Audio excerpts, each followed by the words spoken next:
इसके बाद 2-3 लाइन हो गई। अब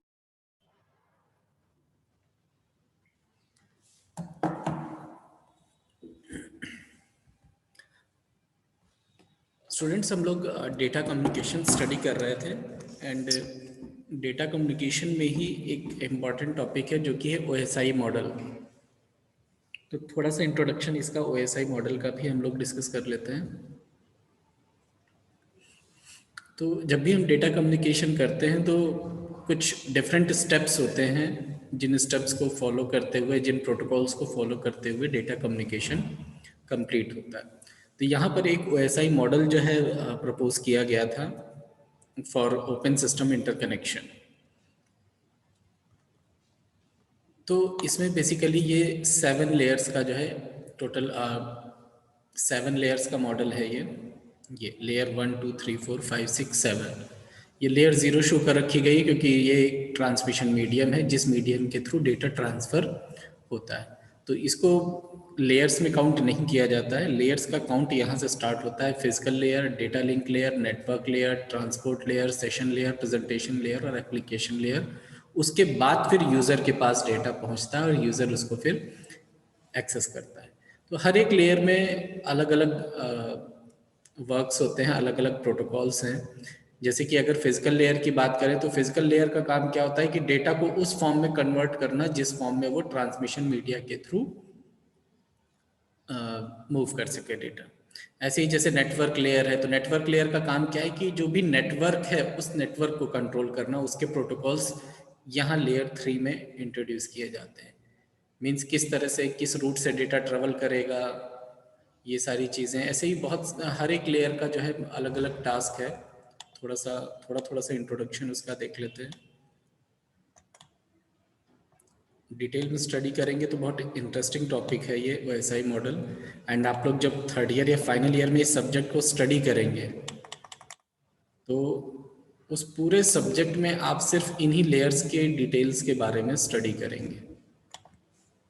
अब देखिए यहाँ पर नेम एंड फंक्शंस हर एक लेयर के मेंशन किए गए हैं। जैसे फिजिकल लेयर की बात करें तो मेक एंड ब्रेक कनेक्शंस, मतलब कि जब भी डेटा को ट्रांसमिट करना है तो कनेक्शन स्टैब्लिश किए जाते हैं। आफ्टर दैट जैसे ही काम हो गया कनेक्शन टर्मिनेट किए जाते हैं।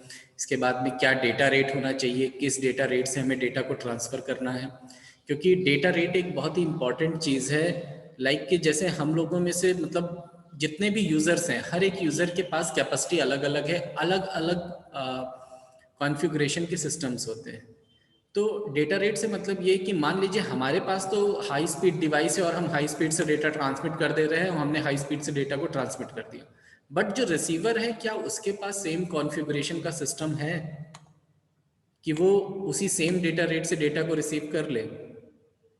जैसे कि मान लीजिए आप कोई भी गेम प्ले कर रहे हैं, लाइक बॉल कैच खेल रहे हैं।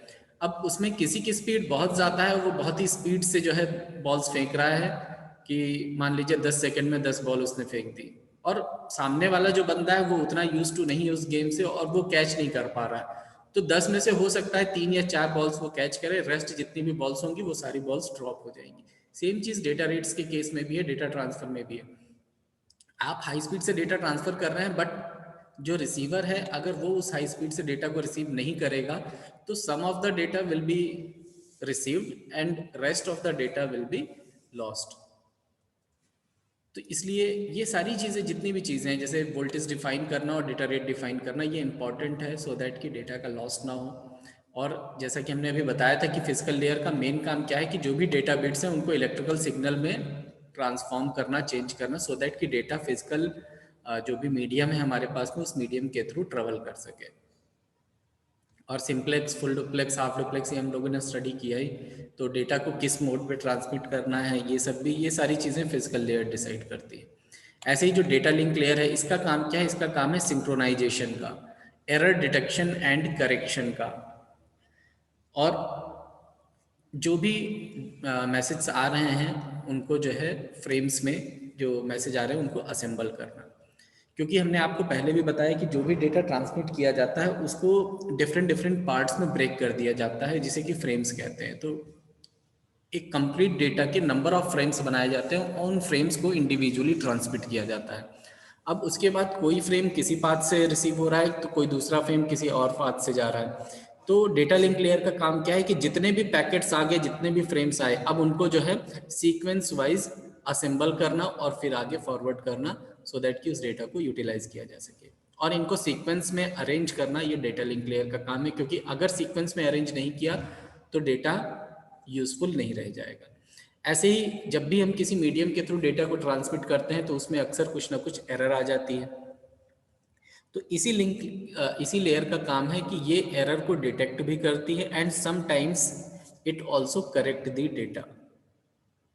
उसकी कुछ मैकेनिज्म होती है, उन मैकेनिज्म के थ्रू डेटा लिंक लेयर ये करती है। ऐसे ही सिंक्रोनाइजेशन, जैसे हमने आपको बताया कि जो भी डेटा को हम भेज रहे हैं वो वहाँ पर कलेक्ट हो रहा है और असेंबल किया जा रहा है। तो सिंक्रोनाइजेशन से मतलब यही है कि जो डेटा है वो प्रॉपर सीक्वेंस में आ जाए, उसको सिंक्रोनाइज करके उस डेटा को आगे फॉरवर्ड करना होता है। Network layer, routing the signal, जैसे अभी बताया था हमने कि किसी भी नेटवर्क में कोई भी फ्रेम, कोई भी पैकेट किस रूट को फॉलो करके रिसीवर तक पहुंचेगा, ये डिसाइड करना नेटवर्क लेयर का काम है। ऐसे ही ट्रांसपोर्ट लेयर है, इसका काम क्या है, whether transmission should be parallel और सिंगल पाथ, मल्टीप्लेक्सिंग। तो मल्टीप्लेक्सिंग भी हम लोगों ने स्टडी किया है कि हम जो भी डेटा को ट्रांसमिट कर रहे हैं वो पैरेलली जाएगा या सीरियली जाएगा। ऐसे ही जो हम डेटा को डिफरेंट यूनिट्स में ब्रेक कर रहे हैं, डिफरेंट डिफरेंट पैकेट्स में डिवाइड कर रहे हैं, वो भी ट्रांसपोर्ट लेयर का काम है कि हम डेटा को ब्रेक करेंगे। और ब्रेक करते समय क्या करता है, अब ब्रेक करना तो आसान है, बट ब्रेक करने के बाद में उसमें क्या होता है, उसमें एड्रेस भी आपको फीड करना है, उसमें एक नंबरिंग सिस्टम भी डालना होगा कि ये फर्स्ट नंबर का पैकेट है, ये सेकंड नंबर का है, ये थर्ड नंबर का है, सो दैट कि जब डेटा लिंक लेयर के पास डेटा पहुंचे तो वो उसको वापस अरेंज कर सके डेटा को। ऐसे ही एक सेशन लेयर होती है, it is used to manage and synchronise conversation between two system. It controls logging off, on, user identification, billing, session management. तो ये सारी चीजें सेशन लेयर का काम है कि आपको जैसे किसी भी उसमें लॉग ऑन लॉग ऑफ करना है तो वो सेशन लेयर करेगी। यूजर आइडेंटिफिकेशन मतलब कि ऐसा तो नहीं है कि कोई अनऑथराइज पर्सन जो है उसको एक्सेस कर रहा है सिस्टम को, तो ये सारा काम सेशन लेयर का है। ऐसे ही फिर एक प्रेजेंटेशन लेयर है। प्रेजेंटेशन लेयर का काम सिंपल ट्रांसलेशन का होता है, क्योंकि हमारे पास जो भी डेटा आ रहा है वो सब मशीन लैंग्वेज में है, बाइनरी फॉर्म में है, और उस डेटा को यूजर डिफाइंड लैंग्वेज में कन्वर्ट करना, सो दैट कि जो भी यूजर यूज कर रहा है उस डेटा को वो उसको स्टडी कर सके, उसको यूटिलाइज कर सके। नेक्स्ट फिर एप्लीकेशन लेयर है, लास्ट लेयर जो टॉप लेयर है। इसका काम क्या है, retransferring files of information, logging, password checking etcetera, ये वर्क जो है आपका एप्लीकेशन लेयर का हो गया। एप्लीकेशन लेयर में ही आपके जितने भी सॉफ्टवेयर्स आते हैं वो सारे सॉफ्टवेयर्स भी एप्लीकेशन लेयर में ही आते हैं। अब यहाँ पर देखिए, यहाँ पर ये जो 3 लेयर्स हैं, बेसिकली इन 3 लेयर्स का काम जो है फिजिकल डेटा ट्रांसफ़र से है। जैसे कि इसका काम है नेटवर्क को, किस नेटवर्क से डेटा ट्रेवल करना है, इसका काम है फ्रेम्स का, इसका काम है बिट्स का, ये सारी चीज़ें जो है, ये 3 लेयर्स जो है वो फिजिकल डेटा से रिलेटेड है। यही मेन OSI मॉडल है। इसके बाद बात करेंगे हम लोग वायरलेस कम्युनिकेशन की। तो वायरलेस कम्युनिकेशन में जैसे कि हम सभी लोगों को पता है कि वायरलेस कम्युनिकेशन में हम लोग वायर्स का यूज़ नहीं करते हैं, एयर का यूज़ करते हैं फॉर ट्रांसमिटिंग इंफॉर्मेशन। और वायरलेस कम्युनिकेशन कई तरह के हैं, जैसे कि हम लोग सैटेलाइट कम्युनिकेशन यूज़ करते हैं, रेडार कम्युनिकेशन हो गया और मोबाइल कम्युनिकेशन हो गया। इस तरह से जितना भी आप जान रहे हैं वो, मतलब आप लोग खुद भी जानते होंगे कि कौन कौन सी चीज़ों में वायरलेस कम्युनिकेशन है। जैसे कि टीवी का रिमोट हो गया, तो टीवी का रिमोट कंट्रोल या एसी का रिमोट कंट्रोल या जहाँ भी रिमोट कंट्रोल्स यूज़ हो रहे हैं वो सारी चीज़ें क्या हैं, वायरलेस कम्युनिकेशन। अब डिपेंडिंग अपॉन कि क्या डिस्टेंस है उसके अकॉर्डिंग अलग अलग कम्युनिकेशन सिस्टम्स डिफाइंड है। शॉर्ट डिस्टेंस के लिए अलग कम्युनिकेशन है, अलग फ्रीक्वेंसी बैंड है, लॉन्ग डिस्टेंस के लिए अलग है। जैसे कि सबसे अगर स्मॉलेस्ट बात करें तो टीवी रिमोट जो है ये सबसे स्मॉलेस्ट डिस्टेंस के लिए यूज़ होता है, फ्यू मीटर्स के लिए।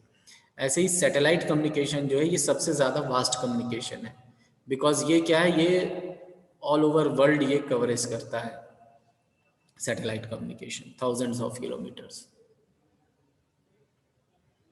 और टेक्निक्स डिफरेंट डिफरेंट टेक्निक्स हैं, mobile phone, GPS receiver, remote control, Bluetooth, wifi, इस तरह से बहुत सारी टेक्नोलॉजीज़ हैं। और भी बहुत टेक्नोलॉजीज़ हैं जो हम यहाँ पर हमने अभी तक मतलब इसमें मेंशन नहीं है, उसके अलावा भी टेक्नोलॉजीज़ हैं।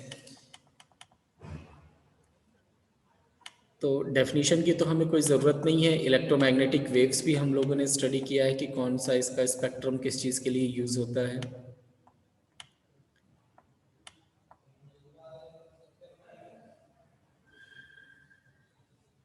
तो अगर स्टार्टिंग की बात करें, इवोल्यूशन की बात करें, तो 1897 में ये एक साइंटिस्ट थे जिन्होंने सक्सेसफुली वायरलेस टेलीग्राफी को यूज़ किया था to transmit through EM waves, जो कि 100 मीटर्स के अराउंड यूज़ किया था, इन्होंने डिस्टेंस तक ट्रांसमिट किया था। और धीरे धीरे ग्रोथ होते होते, ये ग्रोथ तो हमने कई बार आप लोगों के साथ डिस्कस किया है कि ग्रोथ करते करते हम लोग आज इस सिचुएशन में पहुंच गए हैं कि हम लोग मतलब बहुत ज़्यादा यूज टू हैं इन टेक्नोलॉजीज से, जिनको कि पहले लोग केवल सोचते थे या जानते थे कि हाँ कि कहीं यूज़ होती है टेक्नोलॉजीज, बट कोई पर्सनली इन टेक्नोलॉजीज को यूज़ नहीं करता था। अब जैसे वायरलेस कम्युनिकेशन है, ये आप लोग भी जानते हैं कि हम लोग क्यों वायरलेस कम्युनिकेशन की तरफ स्विच हुए हैं। सबसे पहला एडवांटेज इसका यही है कि लॉन्ग डिस्टेंस कम्युनिकेशन पॉसिबल है through wireless communication. Wired communication के थ्रू हम लोग लॉन्ग डिस्टेंस कम्युनिकेशन नहीं कर सकते। ऐसे ही अगर हम एडवांटेजेस की बात करें, कॉस्ट,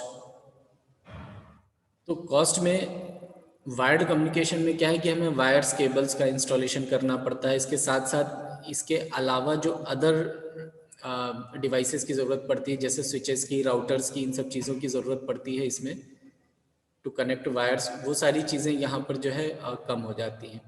राउटर्स की ज़रूरत वाईफाई में भी पड़ती है, बट वाईफाई में उतना फ्रीक्वेंट यूटिलाइजेशन इसका नहीं होता है। तो सबसे पहली चीज़ तो यही होगी कि जैसे कॉस्ट ऑफ केबल्स और maintenance of cables, cabling system, ये कम हो गया। मोबिलिटी की बात करें तो मोबिलिटी एक बहुत बड़ा एडवांटेज है वायरलेस कम्युनिकेशन का। बिकॉज पहले क्या था कि जैसे अभी भी बहुत जगह आप लोगों ने देखा होगा कि लैंडलाइन सिस्टम्स, इंटरकॉम्स यूज़ होते हैं। तो उनका सबसे बड़ा डिसएडवांटेज यही है कि उसमें मोबिलिटी नहीं है। जहाँ पर सिस्टम लगा है, जहाँ पर भी लैंडलाइन फ़ोन लगा है, आपको वहीं जा कर के कॉल अटेंड करनी होगी और वहीं से आप आंसर कर सकते हैं। बट वायरलेस की वजह से क्या है, मोबिलिटी आ गई और आप एक पॉइंट से दूसरे पॉइंट तक टहलते टहलते बात करिए, या आप कहीं ट्रैवल भी कर रहे हैं तब भी आप डेटा ट्रांसफ़र कर सकते हैं, कम्युनिकेशन कर सकते हैं। ईज़ ऑफ इंस्टॉलेशन, क्योंकि इसमें कोई बहुत ही हैवी सेटअप की ज़रूरत नहीं होती है। रिलायबिलिटी बहुत ज़्यादा है। और डिसास्टर रिकवरी में आपको मतलब ईज़िली आप इसको जो है एक तो जो भी फॉल्ट्स हैं वो ईज़िली आप आइडेंटिफाई कर सकते हैं। प्लस रिकवरी के लिए जैसे कि यहाँ पर कुछ एग्जांपल दिए हुए हैं, फायर्स, फ्लड्स या अदर डिसास्टर्स का, जैसे अर्थक्वेक्स वगैरह आ गए, तो उस केस में कोई भी ऐसा मतलब इंफ्रास्ट्रक्चर नहीं होता है इसका कि वो जो है डैमेज हो जाएगा। मोबाइल फ़ोन्स आपके जैसे हैं वो वर्किंग कंडीशन में रहेंगे ही रहेंगे, बिकॉज उनका कनेक्शन कोई वायर से नहीं है कि इस तरह के किसी भी इंसिडेंट में वो जो है कम्युनिकेशन लॉस्ट हो जाएगा। ऐसे ही डिसएडवांटेज की बात करें तो सबसे बड़ा डिसएडवांटेज है इंटरफ्रेंस। आजकल ये थोड़ा सा कम हो गया है, बहुत कम हो गया है, बट थोड़ा सा और पहले जाएंगे तो वायरलेस कम्युनिकेशन में इंटरफ्रेंस बहुत होता था। इंटरफ्रेंस का मतलब हो गया कि जैसे दो सिग्नल्स है तो दो सिग्नल्स आपस में कोइंसाइड कर रहे हैं। आप अगर मोबाइल के थ्रू बात कर रहे हैं तो क्या होता है, कभी कभी किसी और की आवाज़ आने लगती थी, तो वो चीज़ कहलाती थी इंटरफ्रेंस। क्योंकि सेम फ्रीक्वेंसी बैंड में अगर दो सिग्नल्स ट्रेवल कर रहे हैं तो उसमें इंटरफ्रेंस होता है। ऐसे ही सिक्योरिटी का भी यहाँ पर बहुत बड़ा इशू होता है, क्योंकि जो भी सिग्नल्स का ट्रांसमिशन होता है वो फ्री एयर में ट्रांसमिशन किया जाता है। तो जो भी कोई भी चाहे अगर उस सेम फ्रीक्वेंसी को मैच कर ले किसी अपनी डिवाइस में तो वो उस सिग्नल्स को रिसीव कर सकता है। ऐसे ही हेल्थ कंसर्न्स के बारे में सभी लोग जानते हैं कि ये जो वायरलेस कम्युनिकेशन है, ये इसका रेडिएशन जो है वो हैजार्डस है, ये थोड़ा सा नुकसान करता है सभी लोगों को।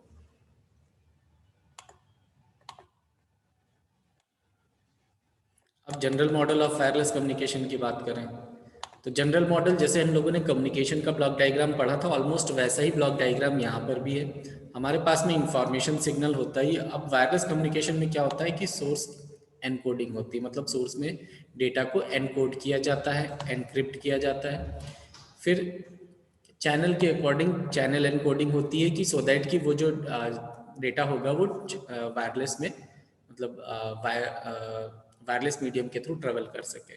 फिर क्योंकि हम वायरलेस कम्युनिकेशन कर रहे हैं तो अकॉर्डिंगली मॉड्यूलेशन टेक्निक्स भी यूज़ की जाती हैं, जिन मॉड्यूलेशन टेक्निक के अकॉर्डिंग डेटा को ट्रांसमिट कर सकें, क्योंकि यहाँ पर डिजिटल मॉड्यूलेशन यूज़ होता है। फिर मल्टीप्लेक्सिंग टेक्निक आती है कि किस टेक्निक के थ्रू हम डेटा को ट्रांसमिट करेंगे, जैसे टाइम डिवीज़न हो गया, फ्रीक्वेंसी डिवीज़न हो गया और कोड डिवीज़न हो गया। तो कौन सी मल्टीप्लेक्सिंग टेक्निक है, वो मल्टीप्लेक्सिंग टेक्निक यहाँ पर लगाई जाती है। आफ्टर दैट एंटीना के थ्रू इस डेटा को ट्रांसमिट कर दिया जाता है, और ट्रांसमिट के बाद में रिसीवर पे एक एंटीना लगा होगा जो सिग्नल को रिसीव करेगा, और उसके बाद में रिवर्स प्रोसेसेस स्टार्ट हो जाएंगी। सबसे पहले मल्टीप्लेक्स, सबसे लास्ट में मल्टीप्लेक्सिंग थी, तो यहाँ सबसे पहले डीमल्टीप्लेक्सिंग होगी। सेकंड लास्ट मॉड्यूलेशन था, तो यहाँ पर डिमॉड्यूलेशन होगा। ऐसे ही यहाँ पर अगर चैनल एनकोडिंग की तो यहाँ पर चैनल की डिकोडिंग, फिर एनक्रिप्शन किया था तो यहाँ पर डिक्रिप्शन करेंगे, और यहाँ पर सोर्स एनकोडिंग थी तो यहाँ सोर्स डिकोडिंग करेंगे, और आफ्टर दैट फिर हमें ओरिजिनल इंफॉर्मेशन रिसीव होगी जो यहाँ से ट्रांसमिट की गई थी। तो इस तरह से कंप्लीट ये वायरलेस कम्युनिकेशन होता है। हर एक ब्लॉक को आपको यहाँ पर एक्सप्लेन करना होगा अगर वायरलेस कम्युनिकेशन का ब्लॉक डायग्राम पूछा जाएगा। ट्रांसमिशन पाथ की बात करेंगे तो ट्रांसमिशन पाथ हमारा ओपन एयर है।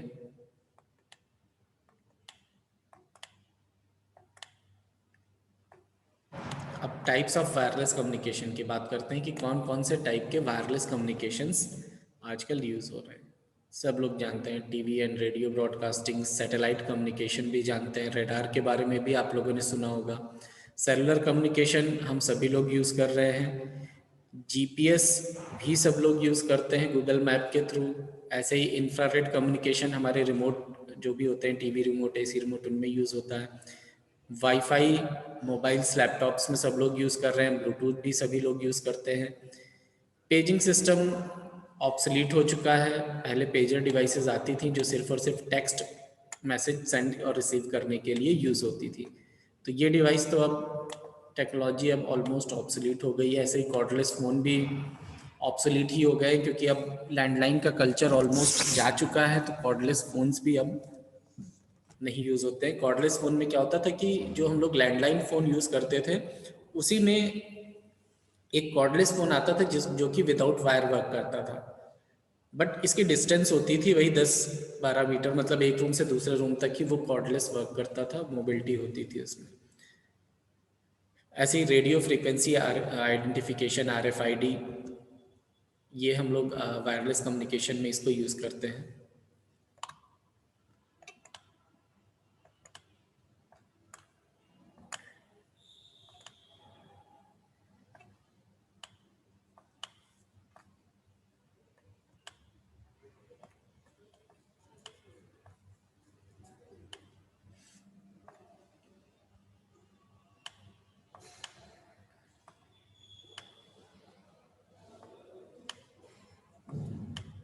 एवेल्यूएशन में देखिए स्टेप बाय स्टेप चीज़ें बताई गई हैं कि क्या क्या टेक्नोलॉजीज़ यूज़ होती थी और आज की डेट में क्या टेक्नोलॉजीज़ यूज़ हो रही हैं। तो स्टेप बाय स्टेप हमें सारी चीज़ें यहाँ पर गिवन है along with their year of inventions, कि कब क्या चीज़ें जो है इन्वेंट हुई। लाइक जैसे रेडियो एंड टेलीविज़न कम्युनिकेशन की बात करें तो किसने इन्वेंट किया, मार्कोनी ने, एंड कब किया, 1874 में।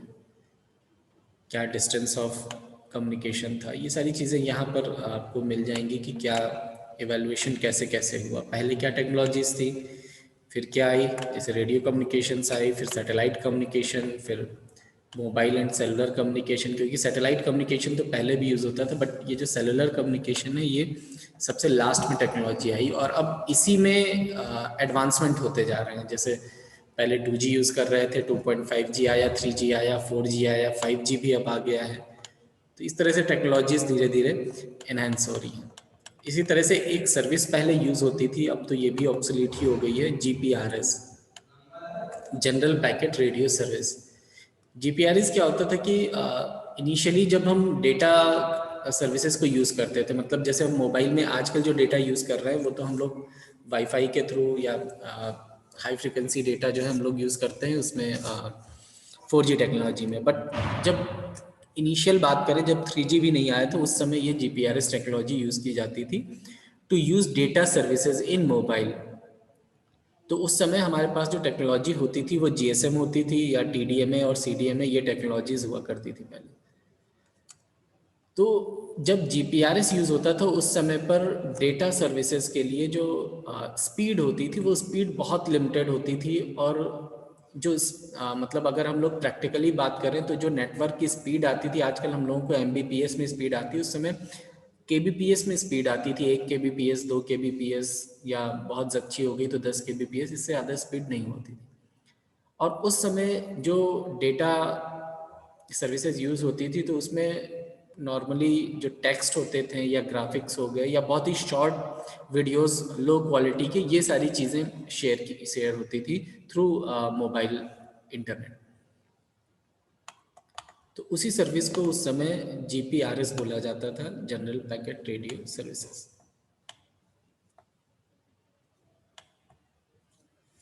ये जो टॉपिक्स है जैसे जीपीआरएस हो गया, अभी आगे 1-2 टॉपिक्स और पढ़ाएंगे, इन पे आप लोगों को शॉर्ट नोट टाइप का लिखने के लिए आएगा।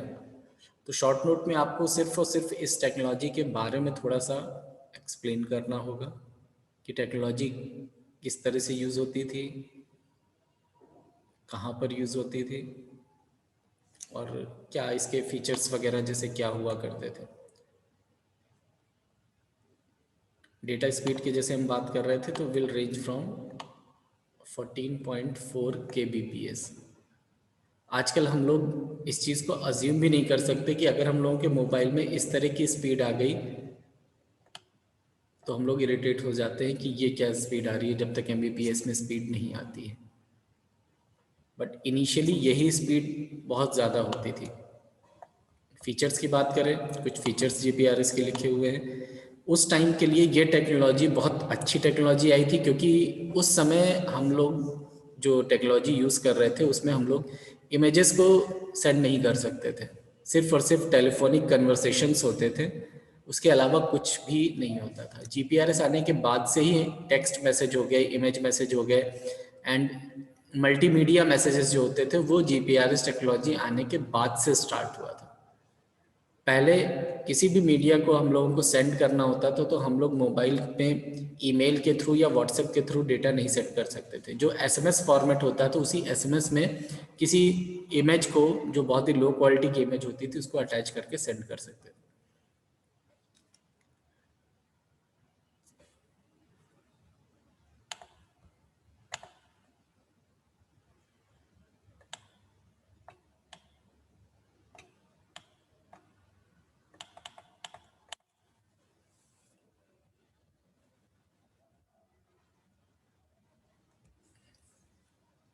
अब कुछ जैसे डिफरेंसेस हैं जीपीआरएस और जीएसएम में।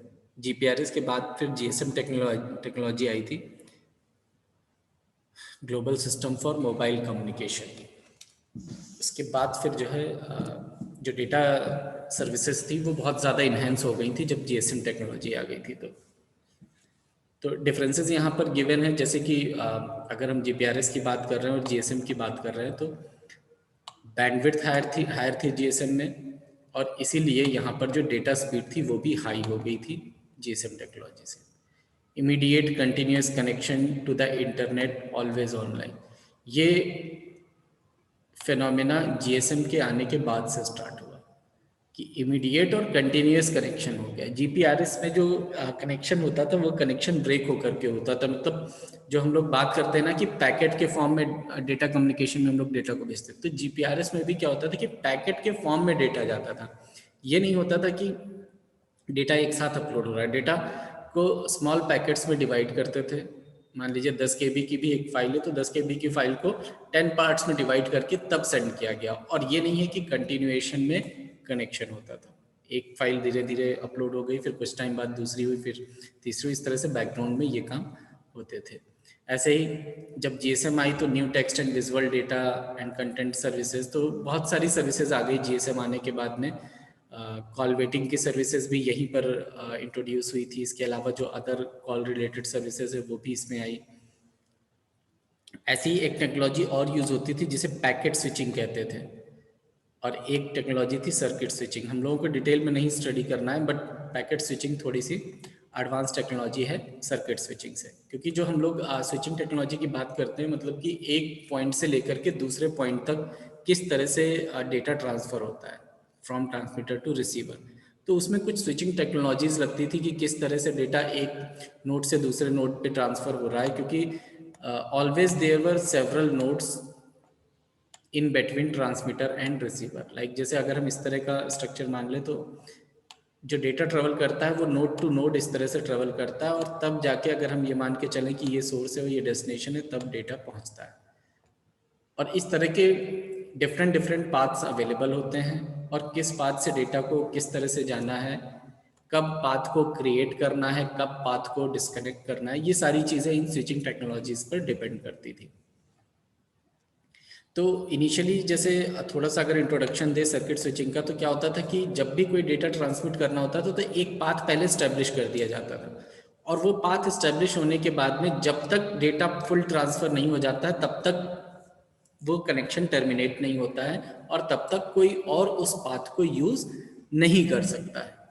तो इसमें क्या होता है कि मान लीजिए कि जैसे हम डेटा ट्रांसमिट कर रहे हैं और बीच में कुछ और काम करने लगे, थोड़ी देर के लिए वेट कर लिया, तो उतनी देर के लिए जो चैनल होता है वो चैनल फ्री रहता है, बट कोई और यूज़ नहीं कर सकता। इसीलिए जब पैकेट स्विचिंग यूज़ हुई, तो पैकेट स्विचिंग में क्या किया गया कि डेटा को डिफरेंट डिफरेंट पैकेट्स में डिवाइड कर दिया गया, और हर एक पैकेट को नेटवर्क में छोड़ दिया गया कि जिस भी पाथ से जाना चाहो उस पाथ से चले जाओ, बस ट्रांसमीटर तक, सॉरी, रिसीवर तक पहुंच जाना। तो इस तरह से क्या होता है कि जब एक साथ पैकेट्स को ट्रांसमिट कर दिया गया, तो पैकेट्स अलग अलग उससे ट्रेवल करने लगे। तो उस केस में क्या है कि इसने एक साथ अपना पैकेट छोड़ दिया, अब उसके बाद में बाकी लोग भी उन मीडियम्स को यूज़ कर सकते हैं, अपने अपने पैकेट्स को उसके पीछे पीछे जस्ट बाद में ट्रांसमिट कर सकते हैं। तो इस तरह से क्या होता है कि जो हमारे पास बैंडविड्थ है, जो हमारे पास में लिंक्स है, उनकी एफिशिएंसी बढ़ जाती है, क्योंकि मल्टीपल लोग साइमल्टेनियसली उसको यूज़ कर सकते हैं।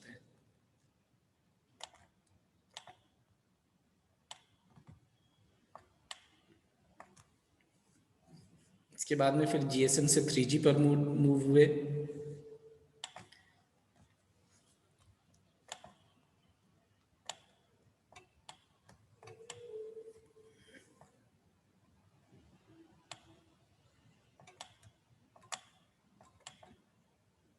अटेंडेंस स्टूडेंट्स आप लोग उसमें दे दीजिएगा चैट बॉक्स में, किसी ने नहीं दी हो तो।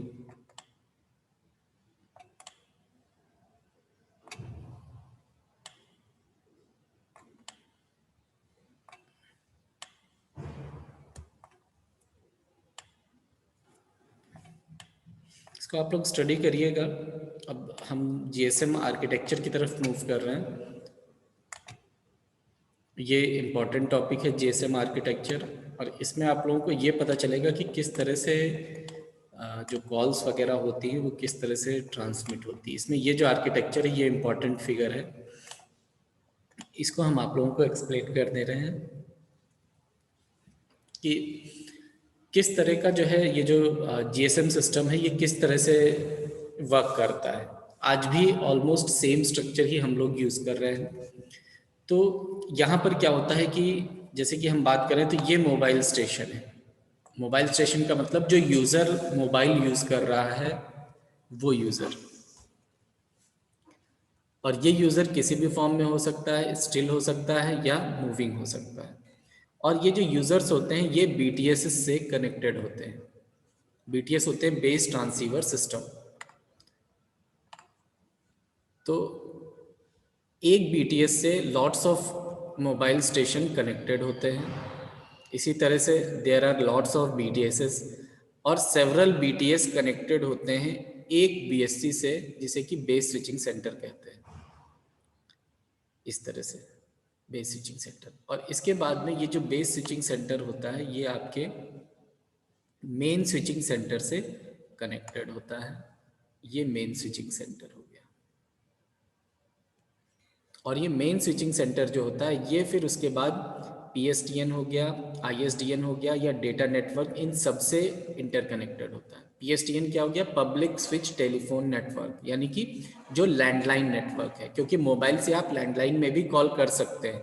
अगर अभी भी किसी के पास लैंडलाइन होगा तो आप कॉल कर सकते हैं, और अगर आप कॉल कर सकते हैं तो इट मीन्स कि लैंडलाइन नेटवर्क भी किसी न किसी फॉर्म में मोबाइल नेटवर्क से कनेक्टेड है। ऐसे ही ISDN हो गया, और डेटा नेटवर्क, जितने भी तरह के नेटवर्क्स हैं सभी नेटवर्क इंटरकनेक्टेड हैं, सो दैट कि हम कॉल्स को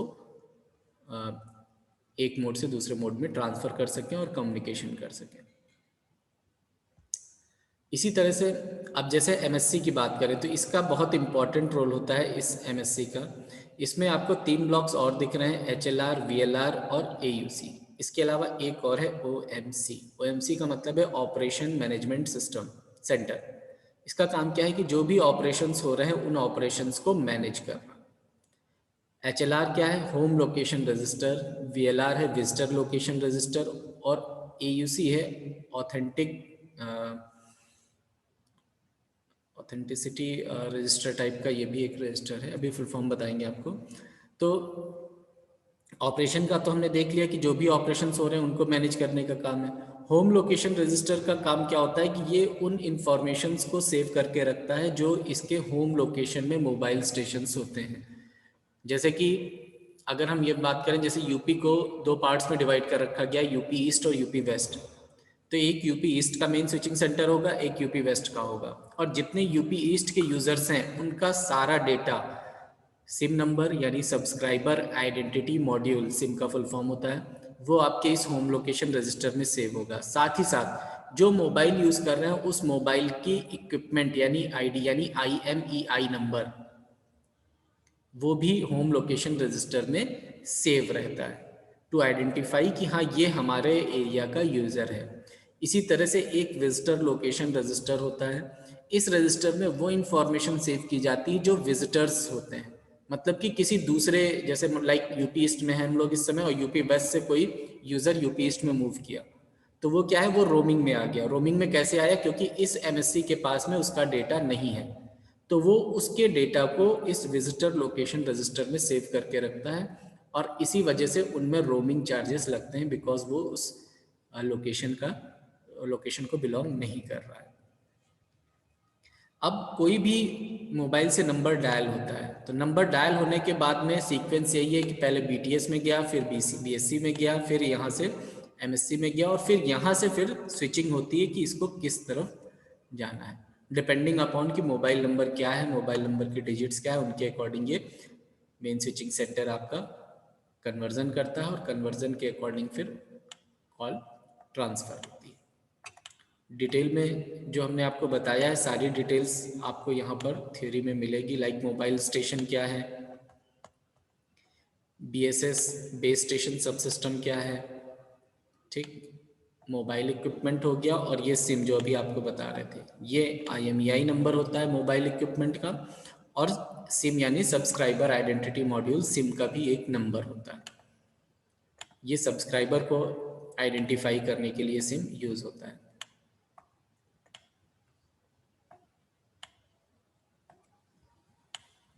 ऑथेंटिकेशन सेंटर,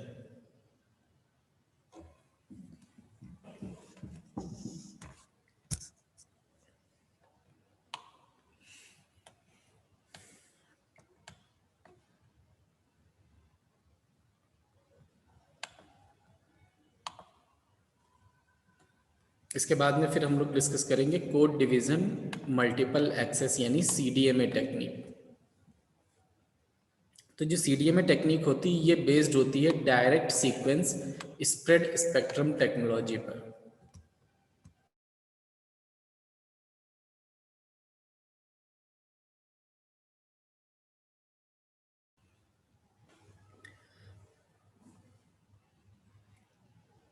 तो ये जो डायरेक्ट सीक्वेंस स्प्रेड स्पेक्ट्रम है, ये टेक्निक क्या है, इसको हम लोग यहाँ पर थोड़ा सा इसके बारे में देख लेंगे, डिस्कस करेंगे।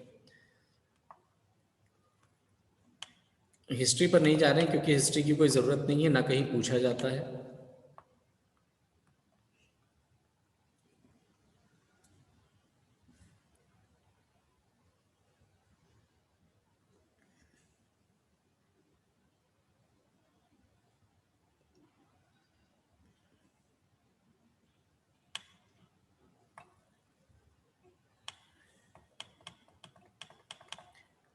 कुछ एडवांटेजेस हैं CDMA के जो कि यहाँ पर मेंशन है कि use of wide bandwidth, spreading code use होते हैं, सिक्योरिटी लेवल बहुत हाई होता है और मल्टीपल एक्सेस टेक्नोलॉजीज़ हैं। ये इसके कुछ फीचर्स गिवन हैं और इन्हीं फीचर्स की वजह से कुछ यहाँ पर एडवांटेजेस हैं इसके कि एक तो कैपेसिटी इम्प्रूव हो जाती है कि हमारे पास में जैसे कि अगर हम फ्रीक्वेंसी डिवीज़न मल्टीप्लेक्सिंग या टाइम डिवीज़न मल्टीप्लेक्सिंग की बात करें तो उसमें क्या है कि हमारे पास में लिमिटेशन है कि हम कितना डिवाइड कर सकते हैं। मान लीजिए टाइम को भी डिवाइड करेंगे तो टाइम को भी डिवाइड करने का एक हमारे पास में लिमिट है। लाइक जैसे 100 यूज़र्स है और आप 100 यूज़र्स को एक एक मिनट प्रोवाइड करा रहे हैं तो 100 मिनट बाद फिर जो है वापस से पहले वाले का नंबर आएगा, तो तब तक अब उसको वेट करना पड़ेगा। टाइम डिवीज़न मल्टीप्लेक्सिंग का सबसे बड़ा डिसएडवांटेज यही है कि अगर हमने टाइम को एलोकेट कर दिया, जितने ज़्यादा यूज़र्स होंगे उतना ज़्यादा टाइम लगेगा वापस किसी का नंबर आने में। ऐसे ही अगर फ्रीक्वेंसी डिवीज़न मल्टीप्लेक्सिंग की बात करें तो फ्रीक्वेंसी डिवीज़न में भी क्या है, हमारे पास में बैंडविड्थ तो लिमिटेड है और उस बैंडविड्थ को हम मैक्सिमम एक लिमिटेड पार्ट्स में ही डिवाइड कर पाएंगे उस फ्रीक्वेंसी को, तो वहाँ पर भी हमारे पास में लिमिटेशन है। बट कोड डिवीज़न मल्टीप्लेक्सिंग में क्या होता है कि यहाँ पर कुछ सेवरल कोड्स जनरेट किए जाते हैं जो कोड्स बिल्कुल इंडिपेंडेंट होते हैं और कभी भी किसी दूसरे के साथ मैच नहीं होते एंड उन कोड्स का यूज़ करके तब ट्रांसमिशन किया जाता है और इसकी वजह से कैपेसिटी बहुत ज़्यादा इम्प्रूव हो जाती है। इसको डिटेल में स्टडी करेंगे तो हमें पता चलेगा कि किस तरह से कैपेसिटी इम्प्रूव होती है। इसमें डेरिवेशंस वगैरह भी होते हैं और साथ ही साथ हैंड ओवर या हैंड ऑफ टेक्नोलॉजी में भी इम्प्रूवमेंट होता है। हैंड ओवर क्या होता है कि जैसे कि अगर हम बात करें कि हमारे पास में हर एक टावर का कुछ ना कुछ एरिया होता है और एक टावर से मान लीजिए आप किसी ऐसे पॉइंट पर हैं जहाँ पर कि टावर का एरिया बिल्कुल ख़त्म हो रहा है और आप वहाँ से दूसरे उसमें मूव कर रहे हैं, तो उस केस में जो कॉल होती है वो कॉल एक टावर से दूसरे टावर में ट्रांसफ़र की जाती है विदाउट डिस्कनेक्शन, कि आपकी कॉल चलती भी रहे और वो दूसरे को ट्रांसफ़र भी हो जाए और आपके में नेटवर्क ना जाने पाए। क्योंकि आप जब भी एक टावर से दूसरे टावर में मूव करेंगे तो पहले एक का सिग्नल ऑलमोस्ट मिनिमम होगा, फिर दूसरे से उसका कनेक्शन होगा। क्लास रिज्वाइन कर लीजिएगा स्टूडेंट्स, थोड़ा सा है ये, इसको हम लोग डिस्कस कर लेंगे।